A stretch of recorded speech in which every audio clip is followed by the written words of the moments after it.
Hi, welcome to Christian Yoga. My name is Krupa and I'm back today with the Warrior 2 pose known as Virabhadrasana. So it's a popular standing yoga pose which offers a variety of benefits for the body and the mind. So some of the key benefits are that it increases flexibility, it improves balance, and it enhances focus and concentration.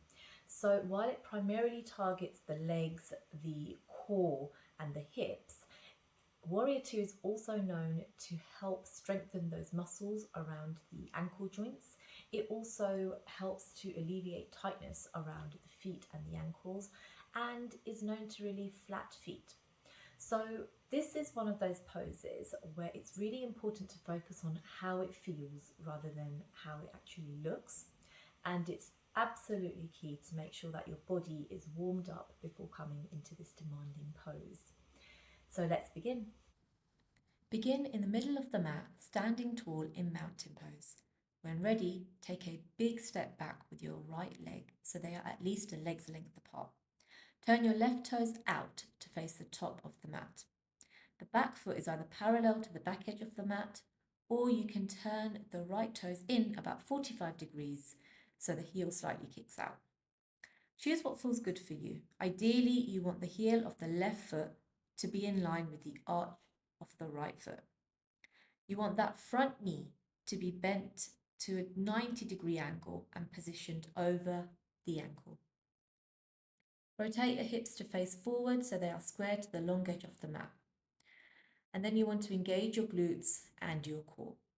Raise your arms to shoulder height, keep them engaged with the palms facing down. Relax your shoulders away from your ears and keep your gaze on the middle finger of your right hand.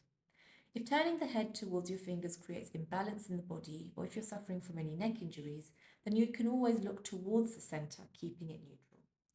If you have any hip or knee issues, then you can shorten the distance between the feet and lessen the bend of the knee. Then when you feel more comfortable, you can gradually go deeper with distance.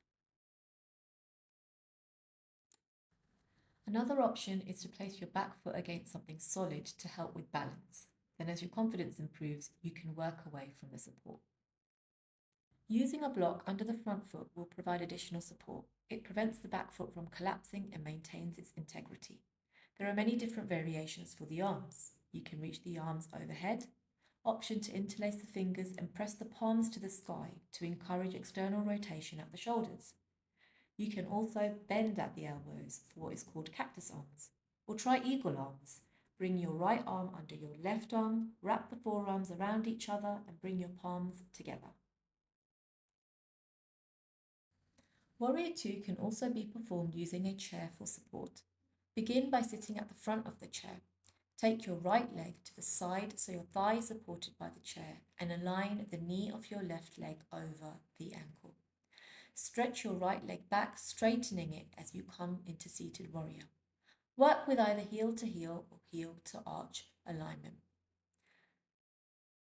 Then when ready, stretch your arms out into a T, keeping your right foot on the floor and your hips on the chair.